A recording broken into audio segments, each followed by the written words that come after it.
Howdy, folks. Happy Thursday. It's opening day of baseball season, at least for some teams. I don't know how many games are on the docket.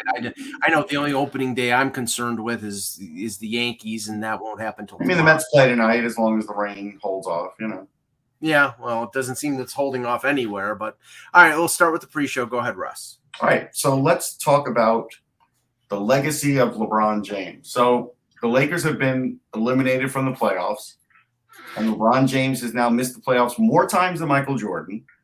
And so without ruining it for a book that I just put out, the NBA Top 75, I'll just give you my opinion because there's two other guys that wrote that book with me. My opinion is Jordan is number one. My opinion is Kareem is number two. Then you can get into the conversation about LeBron. Because again, LeBron is going to once again, most likely leave the Lakers to go somewhere where he thinks he can win or try and bring his buddies in and play GM. Either way, these are things that these other two players that I mentioned didn't do. I think they both only played for two teams each, right? Jordan and Kareem. Yeah, I mean, Jordan did that comeback with Washington, but it was all the Bulls. Right. Right. And Kareem, Lakers and Milwaukee. So, LeBron, when it's all said and done, how many teams is he going to play for? To me, that does hurt his legacy in the sense that you're in an era already where you could score more points. So, like, to me, 35-point scoring now compared to 15, 20 years ago, 35-point, it's different. There's so many uncontested shots now and three-pointers and all of that. So, is he great? Yes. Is he the best of all time? No. Do I think ESPN will still push him as the best of all time? Yes. He's not the best of all time. He's not even close. He's a great player, no doubt. But when you forum shop for teams, he couldn't win with Cleveland, so he went to the triumvirate in Miami. I'm going to South Beach with Dwayne Wade and Bosh, and wins titles there, but also loses. I think they lost to Dallas. But he did eventually win in Cleveland. Yeah. And then he came, and that's the one I give him credit for because other than Kyrie Irving, that team and Kevin Love, that team wasn't that great. And no. And they beat Golden State, and Golden State, lost because Green got suspended and other reasons. But you can't take anything away. He's won titles in 3 different cities, but I know his motivation now is to play in the NBA with his son. But his son, I think his son is not even out of high school yet. I think his son is just, I don't know, brawny. I don't know where. He's a year from the draft, but I don't know for sure. Well, he hasn't played college yet, so I think he was a senior in high school. I don't know where he's going. Let's see. Just looking quickly, right now he is still in high school. Yeah. But it doesn't mean somebody won't just draft him out of high school so that he can play. Right, but he has to complete high school. Right, but it doesn't mean he can't complete it over a summer or something. He's Well, wait. The NBA rules, unless you go to Europe, you have to play 1 year of college ball. That's right. Unless he goes to Europe. Yeah, unless he goes to Europe, but then he's still playing a year in Europe. So either way, he's going to probably play. He's not graduating until 2023. Yeah, so he's not going to be in the NBA until the 2024 draft. So he's unless he goes to Europe and finishes his schooling early or something, he might do that. I can't say that won't happen. You mean anything's possible, but I'm just saying that it's possible he stays in LA for another year. But if they're such a bad team, remember Cleveland's actually good now. He could go back to Cleveland again, and it's not like they wouldn't take him back. Right. But he could go to Cleveland's good. I didn't know that. I didn't know that. Yeah, they're good again. Okay. But he could go. We're talking about LeBron James. He could go back to Cleveland for a year or two, wait until whoever drafts his son, and then go play with him, or Cleveland trades for him, or he goes to the Knicks or something. I mean, there are teams he like. I mean, the Lakers are shit. They are. They're. But the idea is if he's going to do this for the next 4 years, you can't put him in the top 2 category in NBA all time. You can't. There's no way. In my mind, he's not as good. Somebody said he's not as good as Kobe. Kobe It's was close. I will say that one's close. Yeah, Kobe won. What did he win? One championship without Shaq? Yeah, I think so. Yeah, the last one against the Celtics. Other than that, I think Kobe was a fantastic number 2. Like Hey, listen, Scotty. James Frankie in the chat room, you don't have to get me started about Dr. J. I was going to the Nets games in the ABA. But LeBron James is probably better than Dr. J, but not by much. Not in my eyes. In other people's eyes, sure, but not in mine. I'm a big Larry Bird fan, but LeBron is probably better than Larry Bird because Larry Bird was, he was a small forward who was an incredible shooter. And LeBron's like Magic in the sense that he could play a power forward position and play guard. He's that good. Right. But anyway, so, needless to say, LeBron is not the best. End of sentence. Nope. That's it. Oh, you're muted, Ek. You're still muted. Oh, there we go. We lost that. Well, he unmuted himself by exiting the show. It's a good way to start the show. Well, we have to wait until he comes back. I'll go back to Dr. J. Like, what people don't realize, even people in Philly, is the Dr. J of the ABA who played with the Virginia Squires, then with the Nets, was a different Dr. J than even the NBA. Go ahead, Ek. I'm seeing if I can unmute. You have to unmute yourself, Ek. Yeah, I would. So I'm coming in and coming back. There you go. I know, but I have the wrong thing going on now. What do you mean? I have the wrong. Oh, is that right? I have the Yeah, wrong yeah. camera. I look Right, you're terrible. I look terrible on that camera. I'm not gonna do that. You always look terrible, so don't worry. Thanks, man. I appreciate it. Hold on. Just give me 1 second. Yeah, Are you gonna put a cheesecloth over the camera? It's like, I usually have this magic trick. lots of filters. Here we go. Look how much better I look now. All right. Oh, yeah. All right. You don't need to see me that close. That's the Tons point. of difference. Well, you don't want to see me that close. That's the problem. That's fair. All right. Let's get going. Here we go. We got things to talk about. I want to talk about the Frozen Four a little bit today. It's okay. What day is it tonight? It is tonight. And right? I'm right about that. What day is tonight? The Frozen Four is tonight, correct? No, but what day is it? Oh, yeah. It's the 7th of April, Russ. Ready? Yeah. All right. Hello, Hockey World. It is Thursday, April 7th, 2022. I'm Michael Agello, and you're not. I'm Russ Coleman from Sportsology.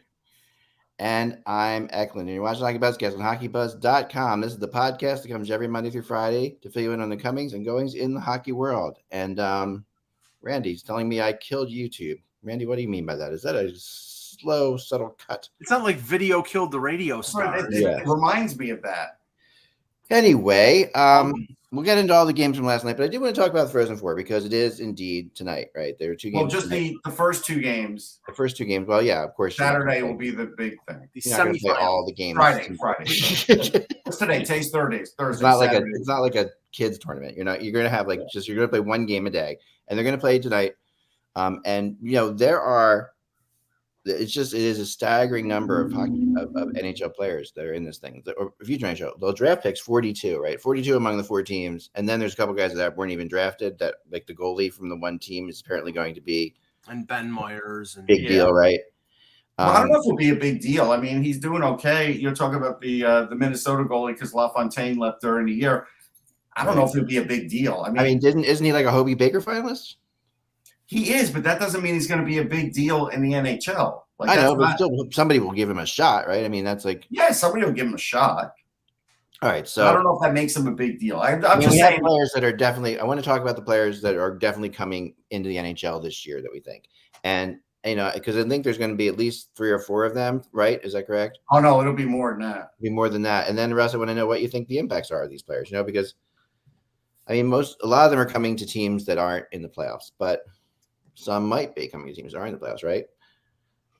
Yeah, you might get one that's in the playoffs. I'm trying to think if there's even another one that would 2. You might get 2 in the playoffs. Right. Okay. So 41 players this year. The last time we played the Frozen Four was 2021. There were 23 players drafted in that. So 23 drafted players a year ago, 41 in this draft. That's a lot, obviously, more than ever before. 25 of the 32 teams with at least one player in the Frozen Four playing one of their draft picks. 25 of 32. All right, and the top players on this thing are obviously Owen Wilson comes in. He's going to play for the Sabres. Owen Power. Owen Wilson. Owen Power. His brother Luke Wilson. Right. Owen Wilson. Owen Wilson. Man, I can't stand. He's one of my least favorite people in the world. I hate Owen Wilson. Anyway, all right. Owen Wilson is not in this. Owen Powers, son of famous Homer Simpson pseudonym Max Powers, which he got off of a Power. Max Power, which you know how Homer got the name Max Power, right? I don't. Is he a son of former Cincinnati reliever Ted Power? No.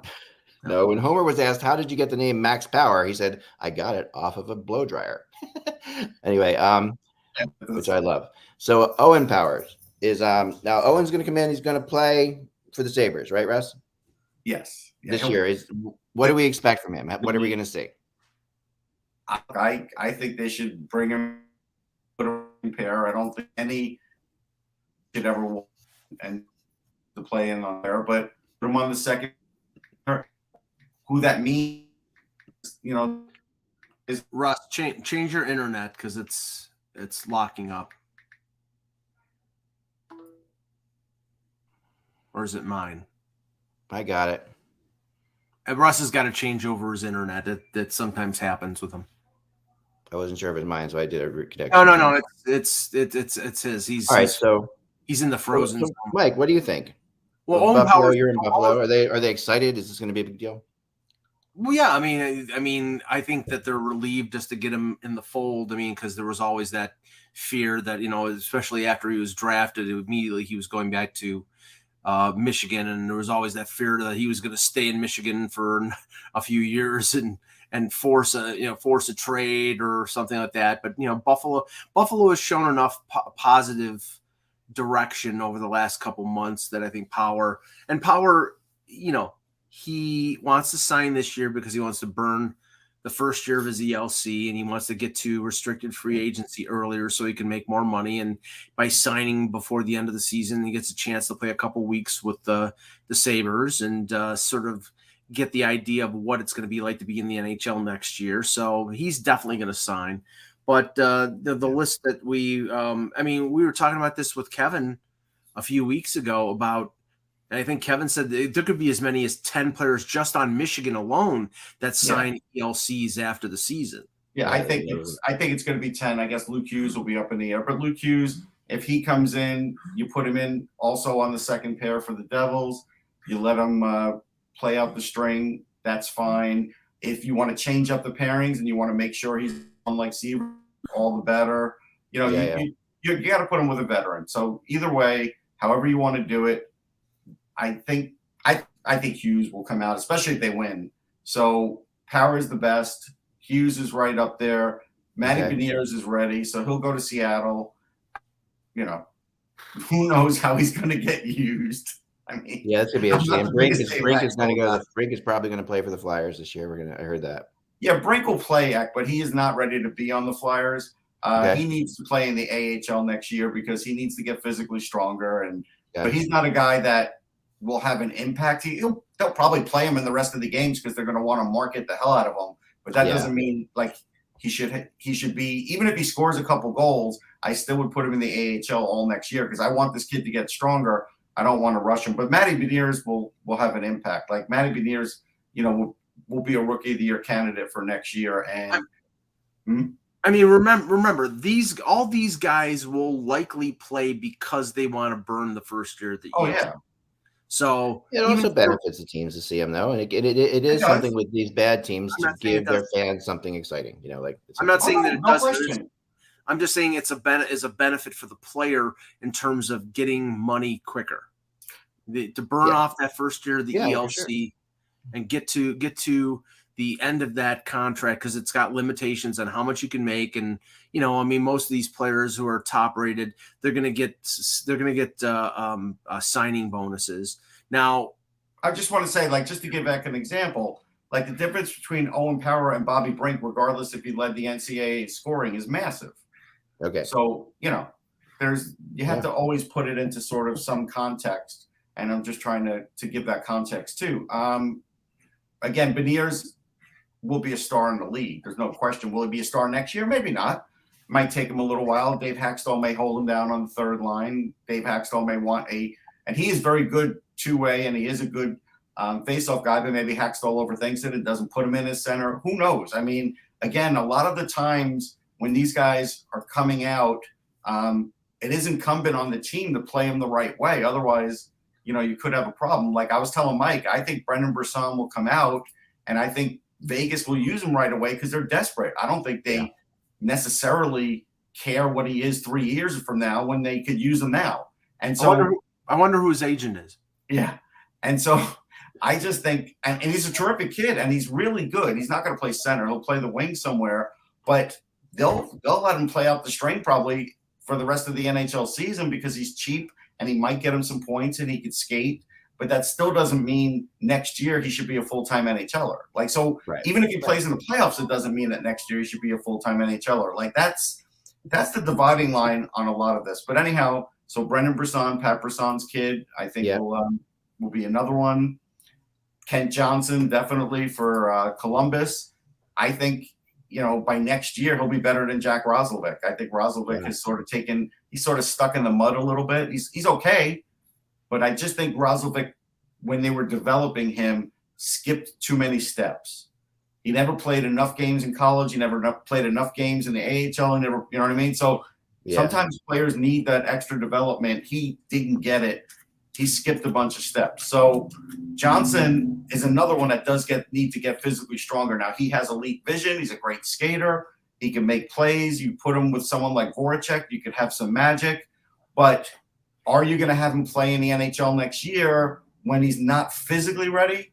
That's a good question. Like, we'll have to see what they do about that. This summer, we'll have a lot to say about that. Well, I mean, in terms of being physically ready, but maybe not developmentally ready, the interesting case could be Matthew Nyes, who's playing for Minnesota, and he's played really well in the in the regional games and leading up to the Frozen Four. I think he scored a goal in every game. Yeah.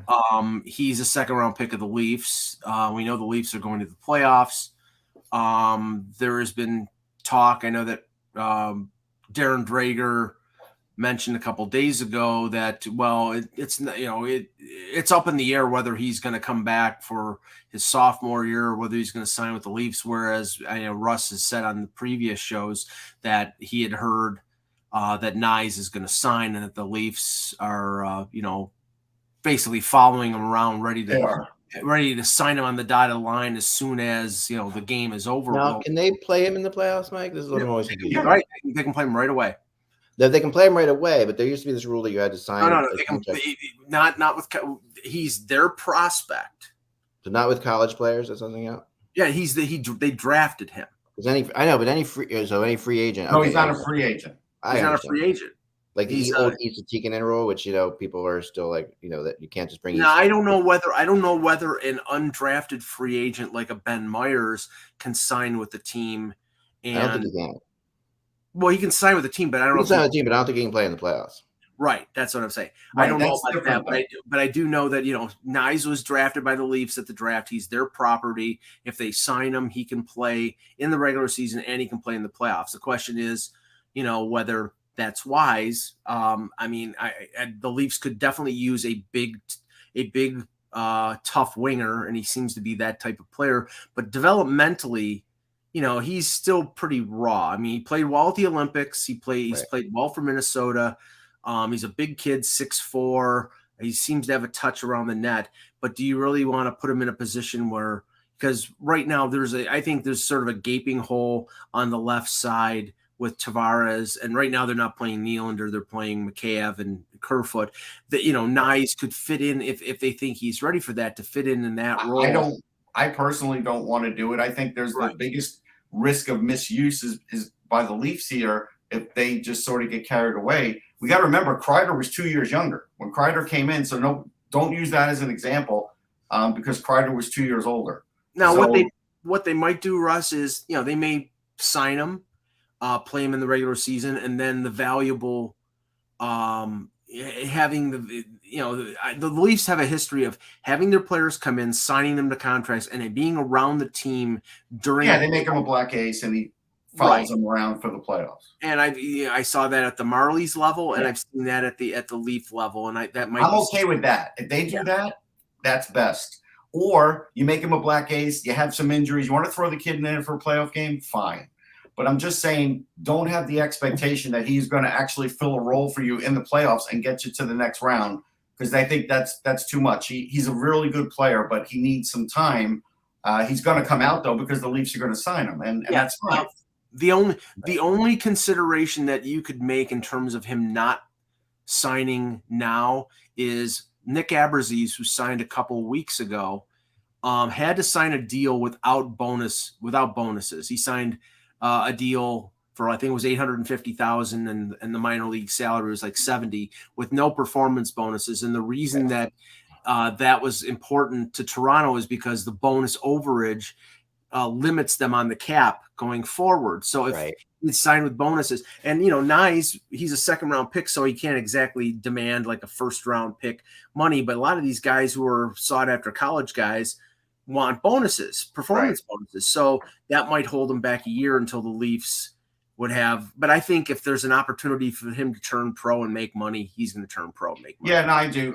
Just so you know, so we can make it clear, because even Mike asked me the question. So the goal you're talking about is Dryden McKay from Minnesota. Yeah, there's different guys. I was going to bring that up. But he's 24. He's 24. So there's not much time for him to really develop into an NHL guy. And so someone will sign him. They'll put him. He'll get an NHL game maybe. They'll put him in the AHL, and he'll have to battle his way out. And a lot of the guys that way, generally speaking, don't make it. Yeah, I know, and I know the Hobie Baker doesn't mean you're an NHLer. I know that for sure. But that. The other guys, there's two different. The guy who came in for Jack LaFontaine is Justin Close, right? Who is on Minnesota, right? So it's Minnesota. Very good goalie, no question. And he also that's the other one I was making reference to. Right, he's another undrafted goalie. So like, there's two undrafted guys there. It's both. When you have teams out there all the time complaining about goaltending, right? So, well, there's some good undrafted players here. Nick Blankenberg, a defenseman for Michigan, is excellent. Like this, he's 5'9", but he's excellent. Like he's it's crazy with 41 guys. There's still undrafted guys in this thing. Yeah, this college hockey has definitely come a long way. It has to have to be acknowledged here. Is like, I mean, me personally, if I had a team, I would sign Blankenberg, because I'd be like, all right, we'll burn a year of ELC. I know you're 5'9", but he's already pretty physically strong. I just think there's a few fine points he has to work on, but he might be a third pairing guy. I mean, just because he was undrafted doesn't mean I'm not interested. And a lot of these undrafted guys, Pastor on Michigan is his fifth year, because he's a graduate guy. Right. Someone may sign him. His other brothers are all on other teams' systems. Again, sometimes you're getting these guys, you get the press, your fans are happy, and then even if they end up in the AHL, you get organizational depth out of it. Yeah, right. And they have a little bit of hype behind them, because people are going to be watching tonight, and people are going to be going. I'll give you another name from Michigan, Garrett Van Wy. I like him. I think he could be a penalty killer, an energy guy on the fourth wing for someone. He's a left winger. That's another guy who's undrafted. Is he another freshman or sophomore? What are we looking at there? Is he? No, I think he's a senior. He's a senior. So seniors in college. That's I've talked to NHL scouts before. They love them. They think that guys who go 4 years in college, that's a lot of practicing. College players practice a lot more than anybody else. And they work out. They can work out 3 days a week. They work out. There's a lot of skill work because they don't play as many games. I mean, I've long been obsessed with the fact that if I had all the money in the world, that I long ago would have had a Memorial Cup champion versus an NCAA champion game. It's some just for fun. At the end of it all. Yeah, but that's 23, 24-year-olds playing against 19-year-olds. Yeah, that's a tough call. It is, but but let's face it, most of the really good players in college are 19 too. But here's the dichotomy of this act. So Minnesota is like a red herring right now because they don't have a lot of seniors. I think it's 3 or 4. Most teams are loaded with seniors that make it to the Frozen Four and have some of those really good young stars.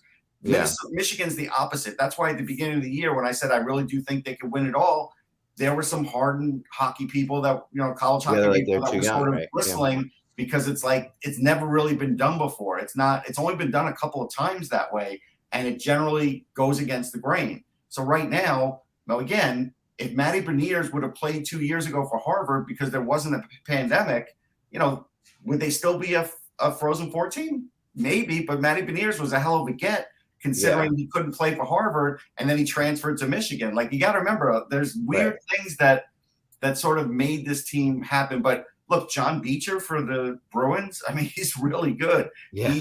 He'll be a fourth liner. He's rugged. He wins faceoffs. He's going to take every big faceoff for Michigan. He's another really good player. He's just not going to be a superstar or anything like that. But Owen Power, I think, will be better than Aaron Ekblad. I've been saying that on Twitter, and I believe it. He's a better skater than Aaron Ekblad now. Like That's a good skater. His skating, You're getting up into oh man, there's not many. I'm trying to think who if you're saying he's better than Ekblad, you're getting into like. I think he'll be better than Ekblad long term. I think he's a better skater than Ekblad now. Well, ironically, right. I mean, so the championship game is on Saturday, right? Saturday. And more than likely, the players who are coming out are going to sign the following day or Monday at the latest. Probably Monday. Usually they take a day off, and I bet some players sign tomorrow. Actually, if they lose tonight. Well, if they get eliminated. Yeah. They'll sign tomorrow. Like if Matthew before you go into that, Mike, one last thought on this. This year's Michigan team versus the Memorial Cup champion. Who wins? Michigan. This year's Michigan team. This year's Michigan team, hold on. They might be able to beat the Arizona Coyotes. Might. Wow. My point beat was AHL teams probably, right? My point. No. But they might be able to beat the Coyotes. My point is that the first game that Buffalo plays after the Frozen Four, after the final, is on Tuesday against Toronto, and Power will be in that game. And Power is a Toronto kid. Portillo will be in that game too. Sorry? Portillo will be in that game too, even if he's just a backup. Maybe. Yeah, it's possible. But that's what I would do if I were them. But. So I mean, let's just say there's motivation there for Power to sign right away and to get in. So his parents can be at Scotiabank Arena at his hometown for his first NHL game. That I think that's you can. That's a really good story. Yeah. Carter's Bobby Brinks, Lamé Carter Savoy.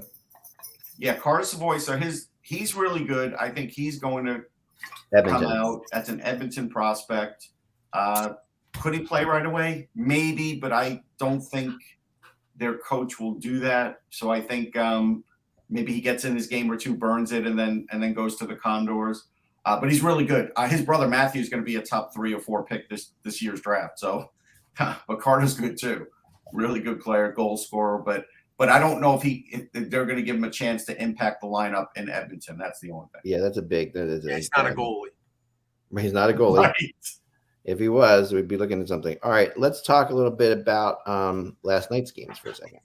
Oh yes.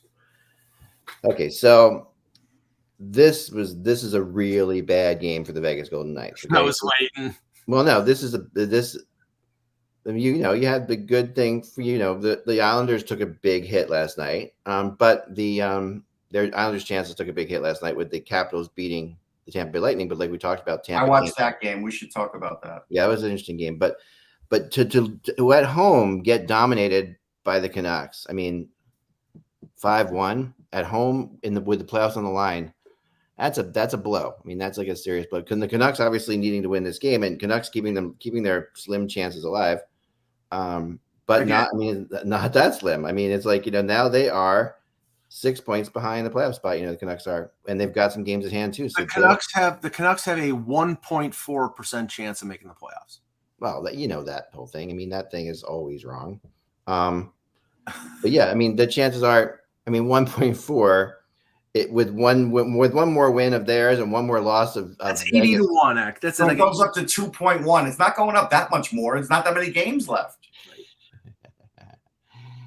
Oh man! But heck, if there were 30 games, but you have to understand, that while it can go up a little bit, the math still is going to stop it when you don't have as many games to play. Well, no, the thing is this, though. The percentages, if you know math, which I know you guys don't, but if you knew math, you know the percentages, like the percentage leaps that happen now are much greater with less games left. Because right now they're 6 points behind. If they win 2 games and the team they're chasing loses 2 games, that 1.4 percentage is suddenly 40%. Like that's all you have to. You're 2 games away from 40%. I mean, that's how crazy the percentages are right now with math. You really just have to. I mean, the Vegas. I mean, I'm not really thinking that Vancouver's going to make it. I mean, I think that looking at their schedule, they're really in a tough spot. They've got a hard schedule. And they played. Let's see, they played the same amount of games as Vegas. No, 1 less game. So if they're 1 less game, so that would put them 4 points behind Vegas, but they played 2 more games than Dallas, who are 7 points in front of them. So that's like at the reality. That's like the reality for them. Well, the reality is they're not chasing. That is the reality. I don't think they're making. Let's just say this right now. There is 3 times a better chance that Edmonton misses the playoffs than Vancouver does making the playoffs. So the Edmonton missing the playoffs is only what, 6%? 4.8%. But you're convinced that's going to happen, Mike?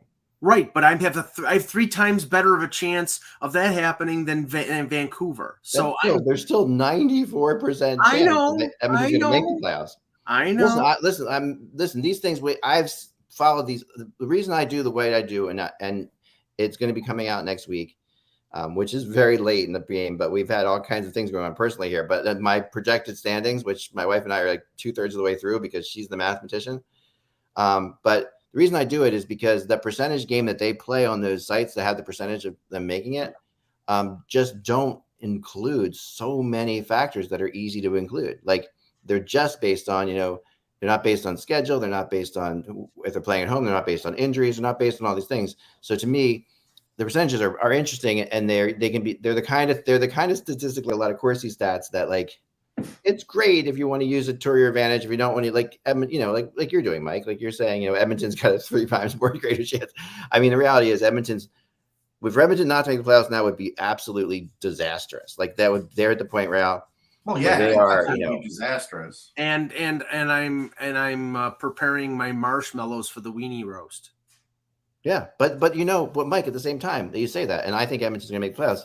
They are definitely not in the playoffs securely. Like there's no question right now. When you look at the points, just like when you look at the points of Vegas and Vancouver, you can sit there and you can make a case that Edmonton could fall out of the playoffs. There's no question about it. The Kings could fall out. I made the case yesterday. And the Kings actually are now behind Edmonton. So yeah. Edmonton is past LA. Yeah, so the reality is, part of Edmonton's benefit now is that LA, Nashville, and Dallas are all behind them and in the playoffs. So they are that is something that is real. No, but LA can fall out though. We'll see. We'll see how many teams you have to go past to get in, and how many teams you have to go past to get out does matter. Sure. That is, and that statistic is another thing that's not done in those percent. I would talk to our buddy at Puckpedia about how there's percentage things, the percentage of making the playoffs work, and that's something again those things are not taken into account, and I don't know how it can't be. We do have breaking news, and then I want to go to the breaking news. Breaking news is that Doug Wilson's stepping down, and I'm going to guess it's for health reasons. We don't really know, but I heard that there were health issues, which he wasn't in the post for a lot of this year because of it. It's easy for people to sort of bag on him in the chat room and say, oh, these contracts, oh, whatever. Listen, this guy got them to the Stanley Cup. He is a classy, great player. Forget about the player. He's a Hall of Fame player. But he was such a good defenseman. People don't remember that. He's also, he was an amazing defenseman. Yeah. Norris Trophy and all. 2 Norris Trophies. Yeah. So, but again, with the Sharks, you think about what he did for the Sharks. It's really unbelievable. Again, they made it to the Stanley Cup. A lot of teams don't ever make it to the Stanley Cup. We can start there. Right. You talk about these contracts. A lot of times ownership pushes GMs towards some of these contracts too. Yeah. And they have to take the hit for it. So, you should keep that in mind before you want to pass judgment. But again, even looking at the Sharks this year, everybody thought they were going to be like one of the 5 worst teams, and they've been better than that. They're actually showing a little bit of an uptick for the next year or two rather than being a bottom dweller like the Coyotes. So I don't have anything bad to say about Doug Wilson, only good things, good interactions. I mean, I just hope he has a great retirement, honestly. yeah, I mean, everything I've ever heard about Doug Wilson is he's a classy individual and has been a good manager. And he was a GM in San Jose for 19 years. And there are not many other than like David Poyle. I don't think anybody who's been with a team longer than he was. But I mean, the critics will say, the bad contract at Carlson after the trade, the bad contract at Evander Kane, which they ended up getting out, terminating. But they were in a position at those points where they were trying to put the final cherry on top of the sundae and get to a Stanley Cup final or win a Stanley Cup, and then age hit them all at the same time. And now they're in a situation where they re-signed Hurdle, but they're pretty much in a reset, rebuild mode in a way, and they're it's not an organization bereft of talent. But the interesting thing here is that the announcement that came out from the ownership was that Joe Will, who's been the acting GM since Wilson took a step back, that he's only interim general manager for the rest of the year, and that they're going to do a search for a GM. Now that could be the same happy horse crap as Chicago, where they said, we're going to do a GM search, talk to everybody, and then hire Kyle Davidson, who was the guy who was the interim guy. But at least it sounds like they're open to doing a search with other GMs, and you don't know for sure whether that's a good job. I mean, it's a place you want to live, good fans, good rink. It's a good job. There's a great scouting cast there, crew there. They scout really well. They draft well.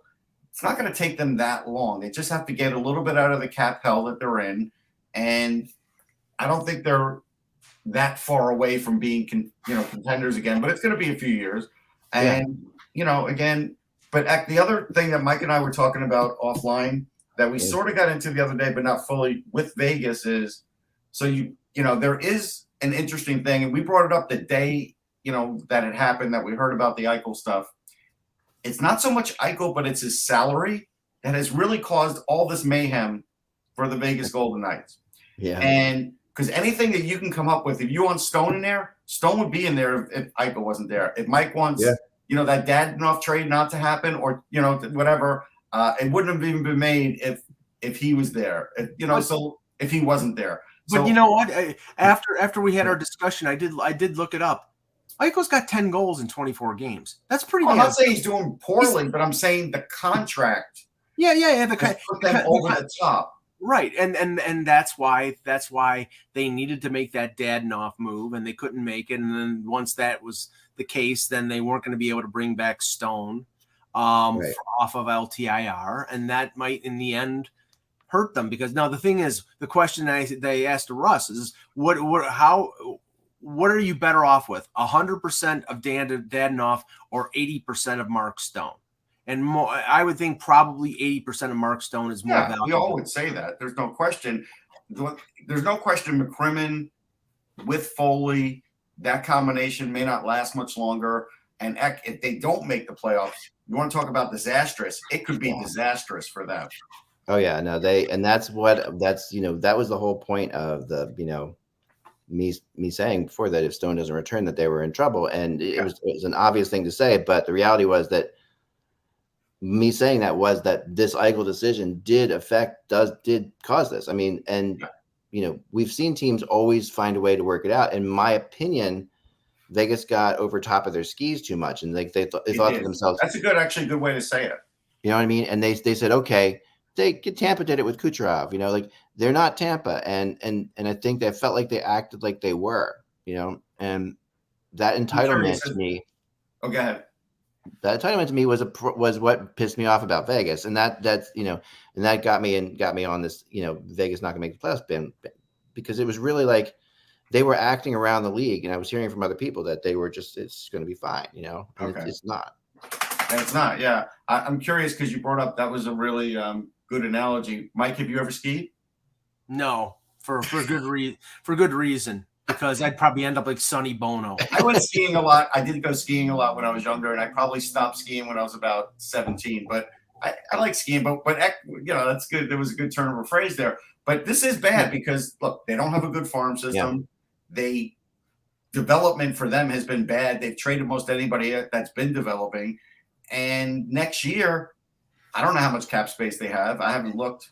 What does it look like, Mike? Have you looked at their cap space for next year? Who are you? San Jose? No, No. Vegas. Vegas. Oh, okay. 1 second. I mean, it's really not good. I mean, it can't be. It can't be great. No. Okay, they have. They have a whole. They're over the cap. Already, yeah. Yes. Over the cap before the season starts is not a good thing. I mean, so think about this. And what's his name? Like I said before, the guy that we all think that O'Reilly. Sorry, Mike. Riley, not Mike Riley. I'm sorry. Oh, Riley Smith. Riley Smith. Yeah. Yeah, He's a free agent. Yeah. Yes. So you're over the cap. You can't bring him back. That was my argument about trading him to the Rangers. Like that, you're in that spot already. And if you don't, I get it. But they figured they were going to make the playoffs, and they need him for the playoffs. Again, that's part of the disaster that's going to happen to this team if they don't make the playoffs. And to me, it's funny because it doesn't have to be a disaster because they have been so good. And the reality is, like, you can sit back and if you sell it to your fans the proper way, you can sit back and say, we went for Eichel and we know that's going to kill us this year because of cap issues. But, next year, and if they traded Riley Smith and got some prospects, and then next year turn around and say, okay, now we've got Eichel and Stone in the lineup and we can figure this out. But they can screw back very quickly. You can subtract $5 million from that, so they'd be about $4 million under the cap because they're going to trade Dadonov to someplace that he will. But that's not going to help them because Dadonov's not good. Going to help. It's necessary. But he's good, and you'll have Pacioretty and Stone back at that point. But I would rather have Dadonov than Pacioretty. That's unbelievable, because Pacioretty's. No, yes, it is. Pacioretty is older than Dadonov. No, doesn't matter. Pacioretty's got 1 year left as well. He's a better player than Dadonov. This is the reality, right? Mm-hmm. I still think Vegas makes the playoffs, but if they don't, it's a disaster. And if they don't make it in 2 years, what is Vegas going to be? No, I know. Jack Eichel may be in a bad situation again. That's the sad part. And the funny thing is, and this might actually be good news for a team like Buffalo. I believe the pick that they traded in the Eichel deal was top 10 protected. So if Vegas misses the playoffs and gets a pick in the top 10, it pushes the pick towards next year. And who's to say that Vegas won't be worse off next year than they are this year? Right, and then it could be. And it's unprotected. Then it could be a lottery pick if worse things come to worse. Now, look in the private chat there. I included a link from something I recorded last night watching the Tampa Bay and put it on screen. The Tampa Bay Washington game. So I turned that game on middle of the third period when it was 4-2. Tampa Bay had just pulled their goalie, and I wonder if Brendan Gallagher was watching the game last night because, the way he called out Stützle for being a diver. I've never seen a more blatant. This is a dive that Nazem Kadri would be envious of. Nikita Kucherov gets touched, and he went down like he was shot by Oswald. I mean, it was. Now, this is one of the top 5-6 players in the league. Excuse me, Brendan. You gonna call out Nikita Kucherov? I will say this while X trying to do that. I got it right here. It's coming up here. This is pretty crazy. But go ahead and talk, Mike. Tampa's starting to show some warts, and they're showing it at the wrong time because, again, they were saying last night on the broadcast, hey, the Maroon line, which was supposed to be like the replacement third line that they lost, haven't scored a goal in 19 games. That whole line with Bellemare, and I forget who the other third is on that line. Well, they moved Perry off of it, so I think they said Perry might be back on it. And maybe that's the Nick Paul, Nick Paul? No, Perry, because Perry hasn't scored in a while either. Right, but no, I know Perry has scored recently. Okay.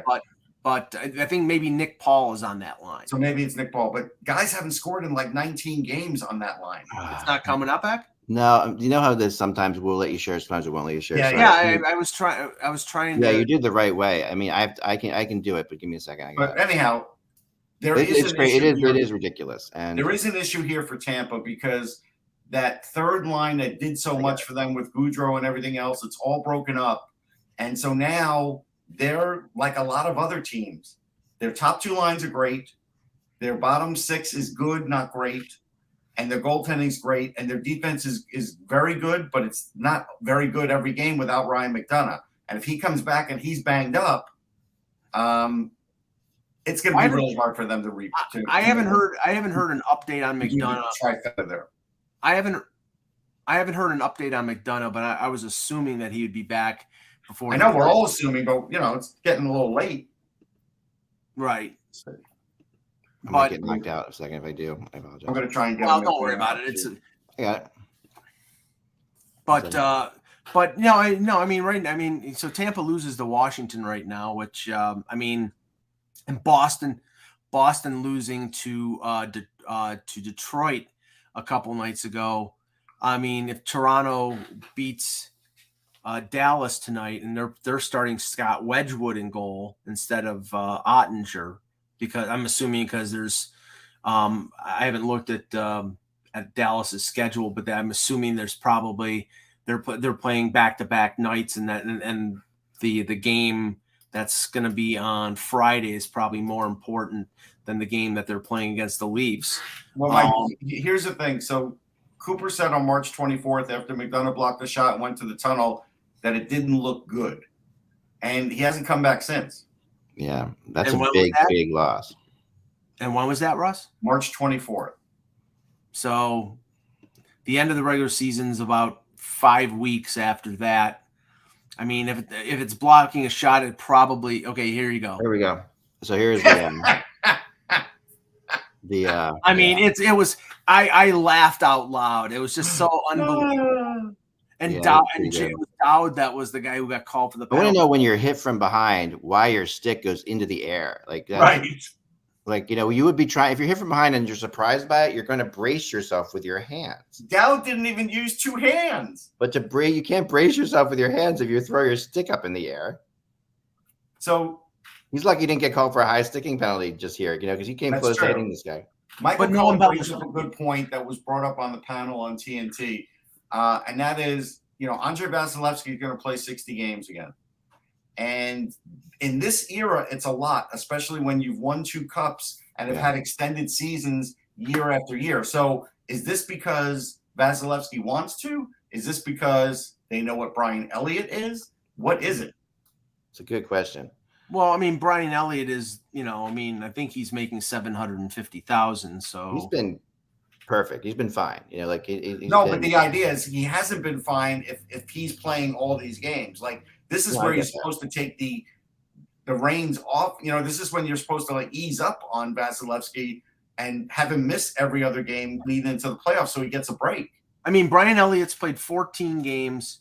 He's got a 2.49 goals against, 912 save percentage. Those are respectable numbers. Yep. But at this pace, they have 13 games remaining, and at this pace, Elliott's going to make probably 3 more starts, and that basically is going to have Vasilevsky playing 65 games. That's Freddie Anderson.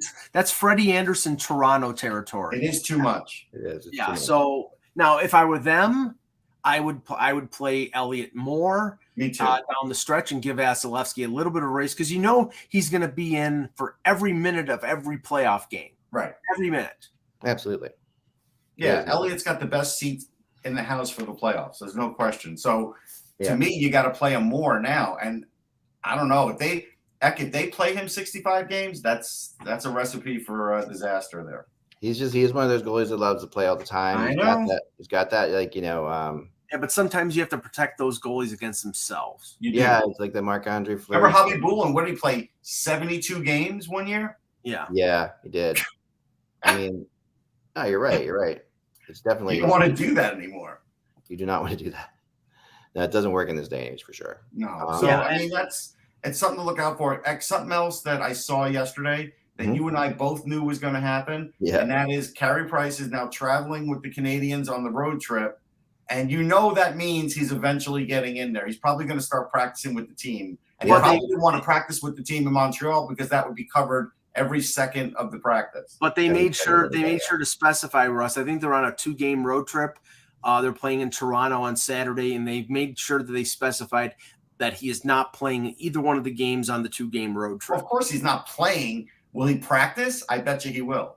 Yeah, and I am sure that every reporter, when I'm up in Toronto on Saturday, will, because normally they won't check the road team's morning skate. If Carey Price is out there, every eye will be on Carey Price. No, but you know what they're going to do? They're going to have Price come in after the Canadians are done and be on the ice with his goalie coach and maybe one player. That's it. Maybe That's true.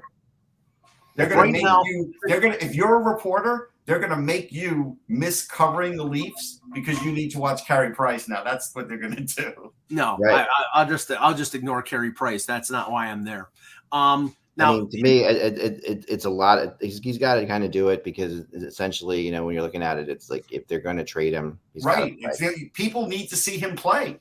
Well, that was something that Elliot Friedman said a couple days ago. He said, if Price comes back and plays before the end of the season, then that will probably be the last time you see him in a Montreal uniform. And if he doesn't come back before the end of the season, then that might be a signal that he's either going to come back next year with Montreal or retire.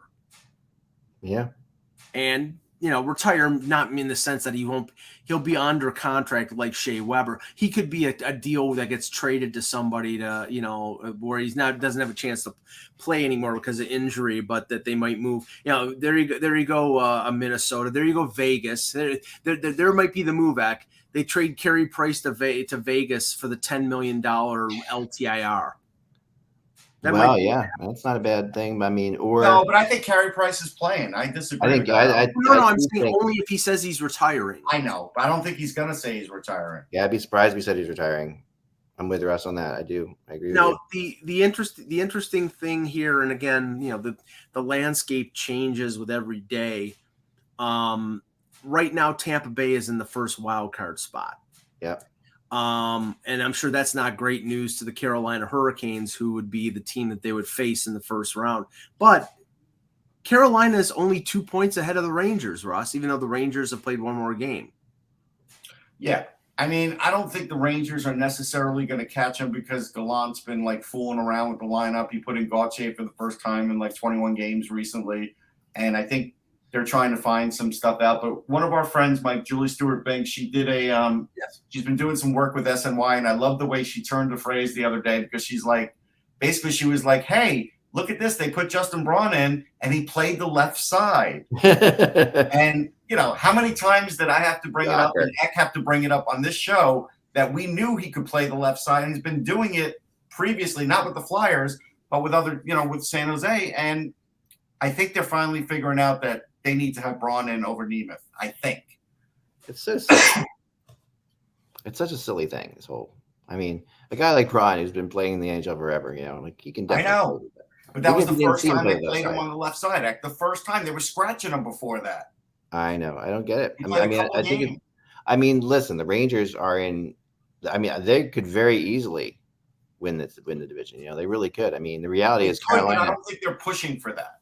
I don't think they're pushing for it either. But I think they're better balanced than Carolina is. Like I think at the end of the day, they've definitely got better goaltending than Carolina. I mean, they've got better goaltending than almost anybody. So when you get down to this point. Look, Anderson's been really good in the regular season. I can't knock him. That's what he does. Yeah. And he has been really good. I guess Shesterkin is still better. Yeah. Carolina's got the better defense. The Rangers have more offense. Carolina's got the better coach. Right. I mean, it's close. It is. It's really close. So you think Carolina's got the better offense? No, I said the Rangers have the better offense. Carolina has the better defense. I think the Rangers have the better offense. I think the defense is really tight. I think it depends who's healthy, but if everybody's healthy, I don't know. I still think Carolina gets the edge on defense because the Rangers, after their top three, it gets a little sketchier. It's still good. It's not great. Yeah. But I don't think I'll put it this way. The Rangers offense is better than Carolina's defense is better than. You know what I mean? Like the Rangers offense is better than Carolina's offense more than Carolina's defense is better than the Rangers. That's fair, but Carolina can lock it down a game better than the Rangers. They can. They did that, you know, and that is true. Like that is part of, you know, Rod Brind'Amour too, like Rod Brind'Amour versus Gallant. Yeah. Like Gallant is going to outscore you. That's his game. He's going to try to outscore you, and he's going to depend on a big goalie. Like this is basically what he did with Vegas. It really is not that much different. No, it's not that much different. It's the same kind of team, same kind of situation. quick playing goalie who's going to like stand on his head, who can play all the time. And that's Gallant's game. And it's fun hockey to watch, but that's why I picked the Rangers at the beginning of the year to be my cup winner. And that's why I still think that they're a dangerous team. I mean, they're a dangerous team. There's no question. They really have a chance here as they go along here. Now they're not going to. You picked the Rangers to win the Stanley Cup just to curse Russ. No, I didn't. No, I mean, I mean, the funny thing is, I used to do that kind of thing, Mike. That's what you would do, but I don't do that kind of thing anymore. But no, but I do know for a fact that Devils fans and Rangers fans usually hate me because I usually pick them exactly wrong. Like I usually pick the Rangers and Devils. Maybe it's because of maybe my emotional part of this whole thing has faded a little bit, but I used to be just terrible at picking. Like when I said the Devils were going to be good, they were terrible. When I said the Rangers were going to be good, they were terrible. But the Rangers are good, and I was right. No, they're good. And they're better since the trades. Yeah, I wasn't looking at them as a Eastern Conference Final team before the trades, but as of the trades, they definitely can make it.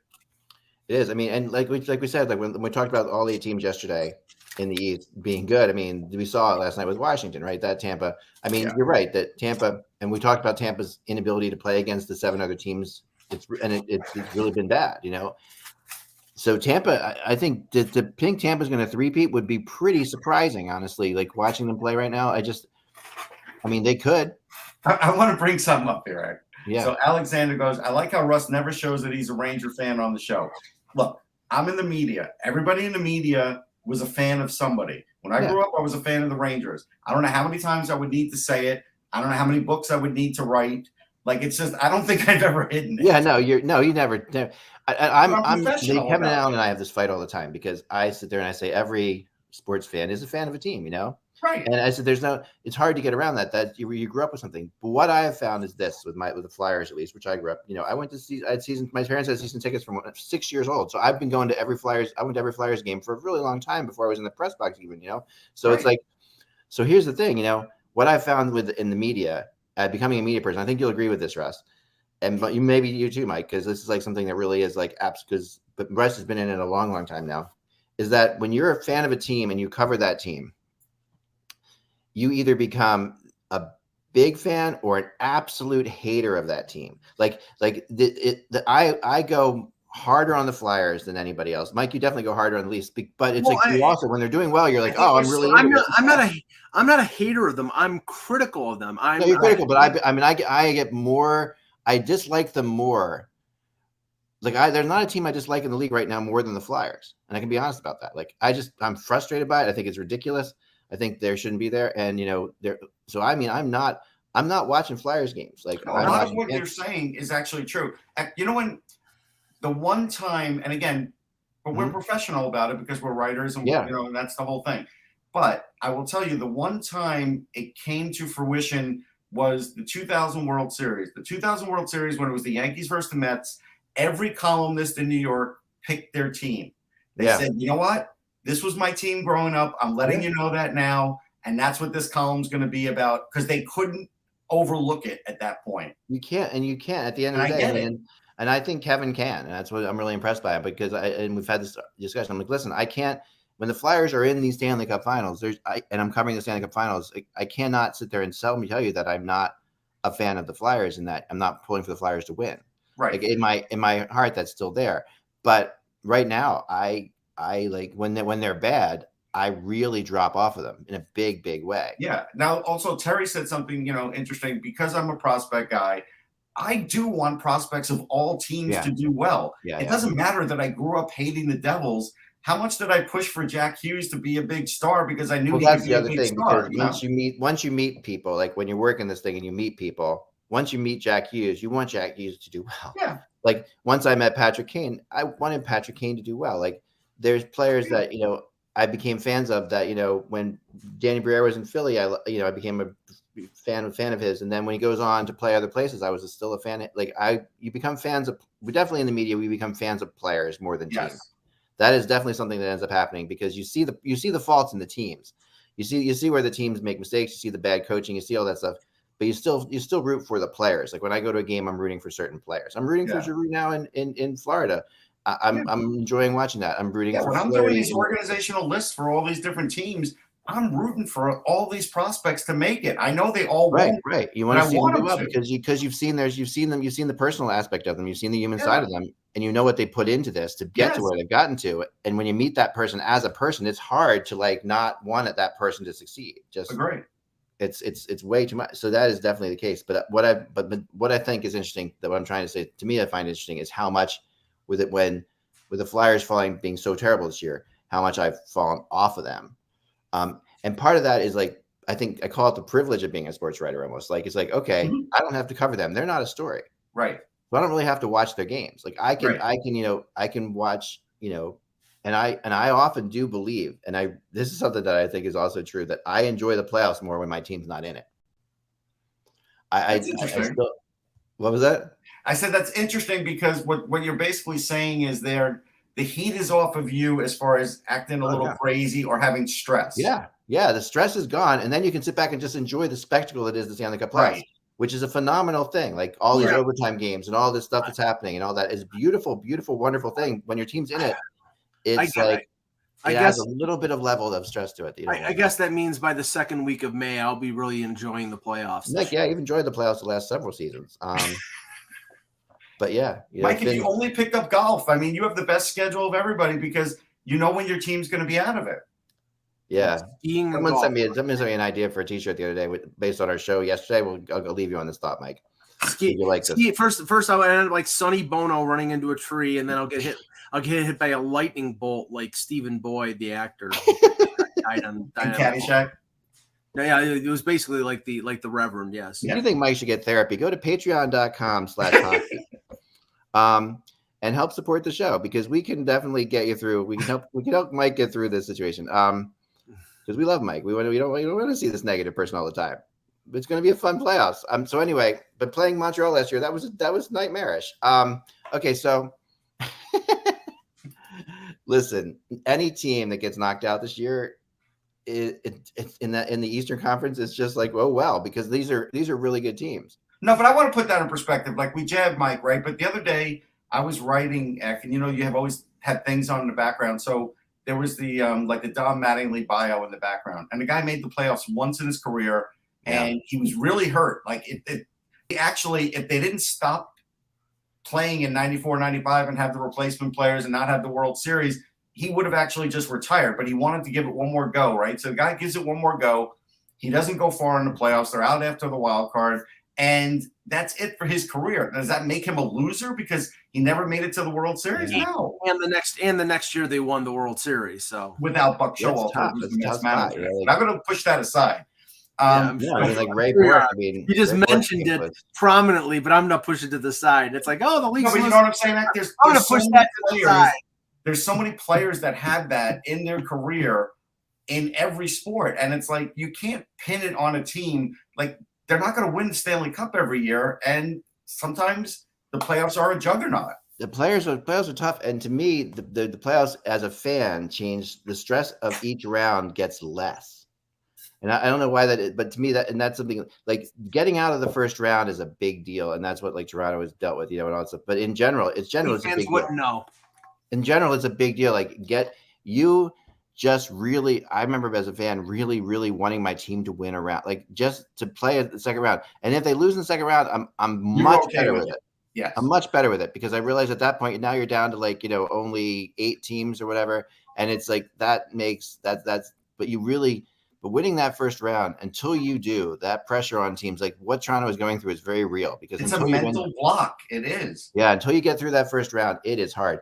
And then once it feels like Toronto gets through that first round, they could go all the way to the final. Like that, taking that pressure off of you is a huge thing. So to me, that's another. See, Mike doesn't believe you, even though you said that, and that does happen. Mike is looking at you side-eyed now. Mike will always hate me because of what happened in the Boston series years ago when I texted him in that game and said, "Mike, you're finally going to win a playoff series." And then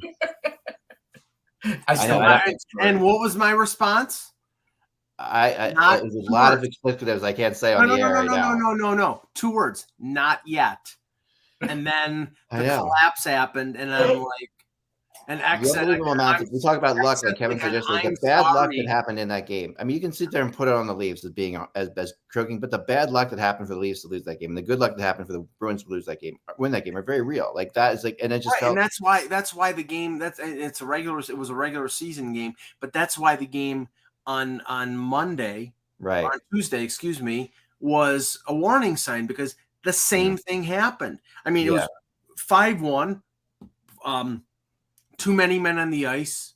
Radko Guda's shorthanded goal. Kyle Clifford gets a penalty for slashing it out of the stick. Boom, boom, boom. 5-4. Yeah. I mean, there you go.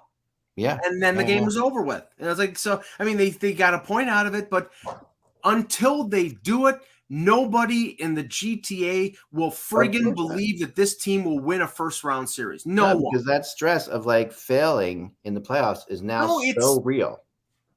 It's burned into the the engrams of their brain. Yeah. It really is up to the players to overcome it.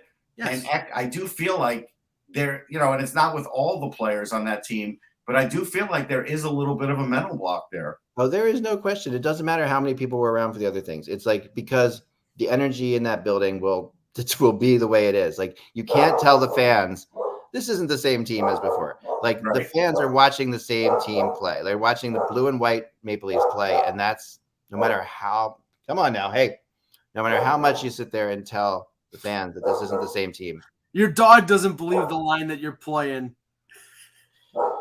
I'm not a kiss of death to the Leafs. Jeez, that's a horrible thing to say. I like the Leafs now. Like, come on, hey, stop it. Sorry. Oh, there was a delivery person. Sorry. Good boy. That's what I figured it was, actually. All right. No, so here's the reality is, you have to get the last word in, huh? I didn't like the Leafs back then when I told Mike congratulations. Now I like the Leafs, so I feel it. But back then I was just feeling it for Mike. Like, I wanted Mike to see the second round. And that's where it is. The playoffs are so fascinating that way. There's no question about it. The drama and like Kevin said yesterday, the momentum in the playoffs are just I think hockey momentum, playoff momentum is way more interesting than other sport playoff momentum. I think. I would agree with that. Yeah, I mean, the best of 7 thing is other leagues have that, but basketball momentum isn't the same as hockey momentum. No, basketball is about the runs, and they go on these runs and games. Yeah. And basketball, the fear of losing is hockey, the fear of losing is such a big deal. Like, that is such a hard thing to overcome. All right. That's all the time we have for today, folks. I am just to who's asking, I'm in my house. This is the same house as I always am in. I'm just in my kitchen because the other room was I also wanted to show you the thing I built real quickly. So let me see if I can get this off here. Okay. So I built this here, this chair. Oh. So, all right. So this chair I built here is, I like it. With the hockey sticks. It's made of hockey sticks.